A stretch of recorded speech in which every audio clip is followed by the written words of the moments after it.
Voici l'histoire réelle de Noé. Après le générique.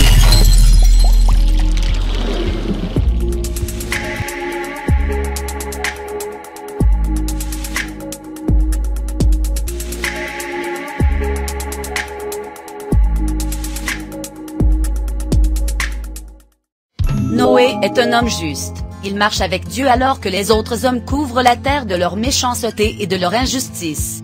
Quand Dieu regarde les hommes, il est triste et il a des remords de les avoir mis sur la terre. Seul Noé trouve grâce aux yeux du Seigneur. À cause des hommes, la terre est remplie de violence. Eh bien, je vais les détruire et la terre avec eux. Noé, fais-toi une arche en bois. Avec toi, j'établirai mon alliance. Toi, tu entreras dans l'arche et, avec toi, tes fils, ta femme et les femmes de tes fils. Tu feras aussi entrer dans l'arche un couple de chaque espèce d'oiseaux et d'animaux, pour qu'ils restent en vie avec toi. Et voici le déluge sur la terre pendant 40 jours. Les eaux grossissent et soulèvent l'arche. Les hommes montent encore beaucoup sur la terre, toutes les hautes montagnes sont recouvertes. Il ne reste que Noé et ceux qui sont avec lui dans l'arche.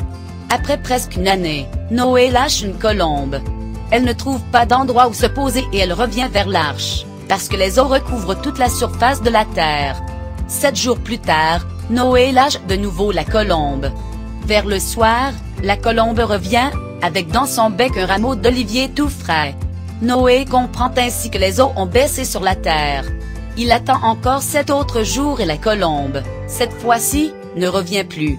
Noé enlève le toit de l'arche et regarde, voici que la surface du sol est sèche. Découvrons l'arche de Noé retrouvée en Turquie.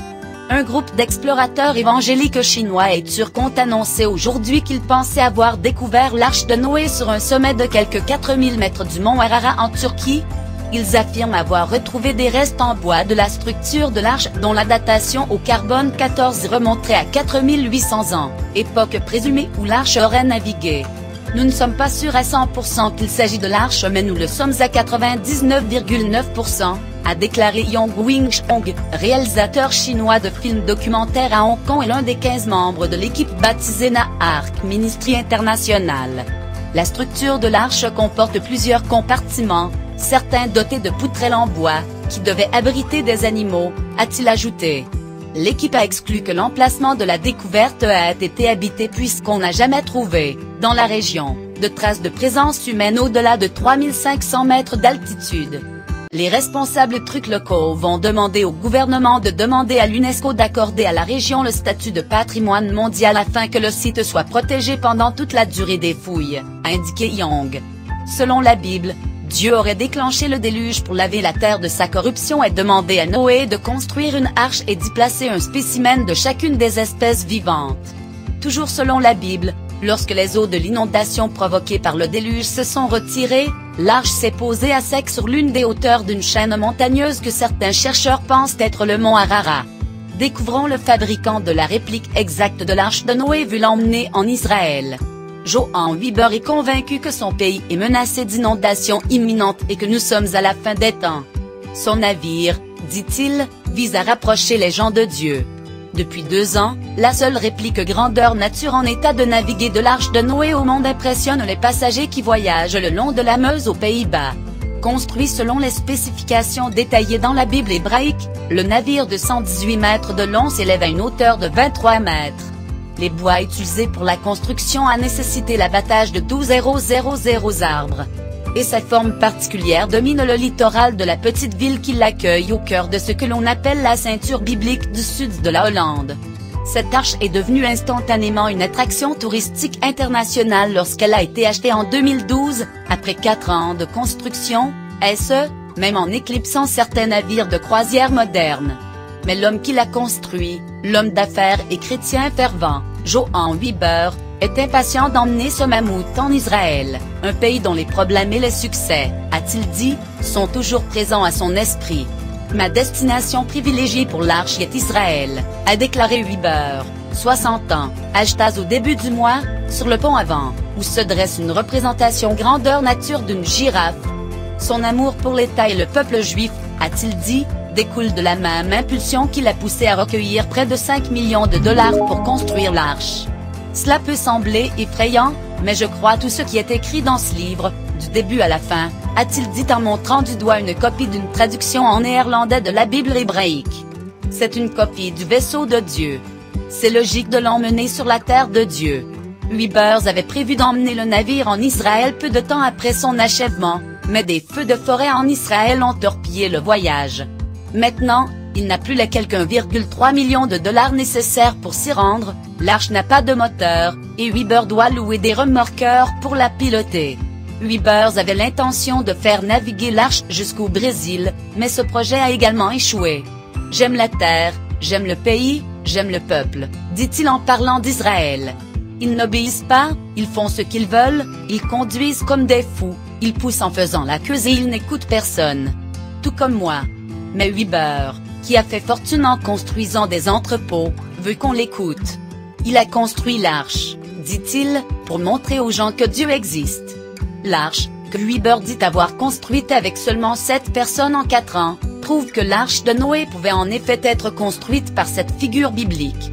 Je voulais que les enfants viennent ici pour sentir la texture du bois, voir les clous et voir que ce qui est écrit dans le livre est vrai, explique-t-il. Dans la Bible, Dieu avertit Noé, un homme juste, d'un déluge qui approche. Il ordonne à Noé de construire l'arche avec sa famille et de rassembler des paires d'animaux pour qu'ils puissent survivre au déluge, qui était destiné à purifier la terre des péchés de l'humanité. En revanche, Weber a eu l'idée de construire une arche en lisant une histoire à ce sujet à ses enfants après le souper, un soir de 1993. Je me suis demandé si quelqu'un, digne peut-être, avait déjà construit une réplique de l'arche, dit-il.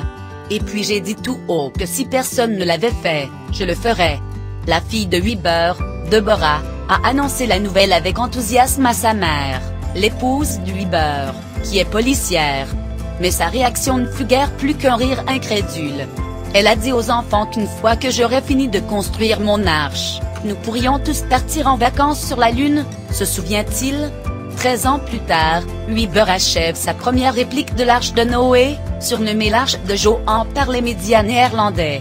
Elle ne mesure que 118 mètres de long sur 10 mètres de large, car ce sont les dimensions maximales pour tout navire souhaitant emprunter le vaste réseau de canaux de la Hollande. Je voulais répandre la parole de Dieu aux Pays-Bas, dit-il. Mais ses ambitions ont grandi quand tout le monde m'a demandé, pourquoi ne fait-elle que la moitié de la taille de celle de la Bible? Alors j'ai vendu la petite version et j'en ai construit une grandeur nature. Weber n'est pas le seul à se servir de l'arche pour prouver la vraisemblance de l'histoire biblique. En 2016, Arc-en-Cointé, un parc à thème créationniste avec une arche construite à l'échelle biblique, a ouvert dans le Kentucky. Mais contrairement au bateau de Weber, celui de l'État enclavé ne flotte pas. L'arche du Kentucky a été construite avec un budget plus de 3 fois supérieur à celui des Pays-Bas. Weber a déclaré que son équipage était composé de charpentiers amateurs sans véritable formation, ce qui ajoute à l'authenticité générale du navire. Nous comptions un boucher, un coiffeur et un professeur qui travaillaient ici, explique-t-il. Nous ne sommes pas des constructeurs de bateaux professionnels. Beaucoup de choses ici sont un peu tordues. La grande arche est faite d'une charpente d'acier, de cèdre d'Amérique et de pin. Son intérieur caverneux est entouré de terrasses latérales dont la taille impressionnante est amplifiée encore plus par leur courbure. Il fait relativement sombre à l'intérieur. Le navire dispose d'un amphithéâtre ouvert en son centre, relié au pont surélevé par une série d'escaliers que plusieurs milliers de visiteurs, pour la plupart des enfants, ont emprunté. L'arche est actuellement fermée aux visiteurs en raison de désaccords entre Weber et cette municipalité. Les responsables de Krimpen-en-Dijssel se disent favorables à sa réouverture mais demandent un certain ajustement, en évoquant des préoccupations de sécurité publique. Weber a déclaré que le navire est sûr, assuré et équipé d'un meilleur équipement d'extinction d'incendie que celui exigé par la loi. Il affirme également que la réticence à permettre l'ouverture de l'arche à Krimpen, une ville très pieuse, est due au fait que certains individus très stricts la considèrent comme une représentation interdite de l'image de Dieu. Quand elle était ouverte au public, l'arche avait un petit zoo pour enfants, dont il ne reste qu'une volière avec des perruches et autres petits oiseaux. Weber a dit qu'il n'avait pas l'intention de placer des animaux vivants dans l'arche pour le moment, seulement montrer qu'ils pouvaient rentrer. Le bateau est équipé de stalles, de barges et de caniveaux intérieurs pour l'élimination des déchets. En plus de vouloir donner aux écoliers une expérience réaliste de l'Arche de Noé, Weber avait des raisons plus sombres pour construire les 2 vaisseaux en bois qu'il a fabriqués. « Je crois que nous vivons la fin des temps », dit-il. Nous n'en sommes pas conscients. Les gens ne le sont jamais. Grandir dans un pays situé en dessous du niveau de la mer et dont la population lutte contre les inondations depuis plus de 1000 ans a permis à Weber de mieux comprendre les risques d'inondation que beaucoup d'autres. Il est né 5 ans après l'inondation de la mer du Nord de 1959, qui a fait plus de 2000 victimes dans une société toujours paralysée par les effets dévastateurs de la Seconde Guerre mondiale. L'eau va bientôt arriver. De la montagne, de la mer, en passant par l'Allemagne. Comme en 1959, dit-il. Cela semble pessimiste et triste. Mais cela ne me fait pas peur. L'Arche, cependant, n'est pas conçue pour sauver la vie ou la famille de Weber, dit-il.